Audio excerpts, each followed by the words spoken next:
Transistor checking tayo mga kaidol. Kung ito ba ay good or bad. Ang value nito ay A1281.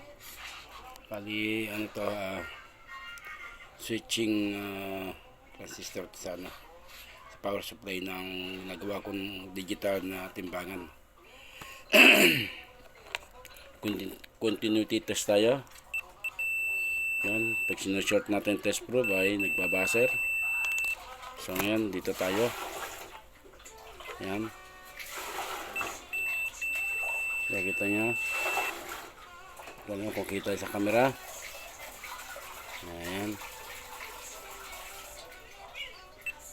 Ayan. So nagbabaser na siya.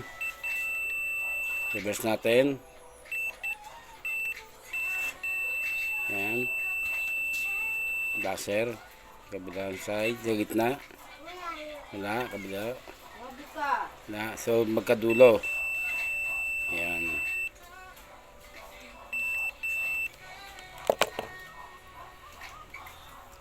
So bali ang may problema ay base collector. Short na. Short na ito mga ito.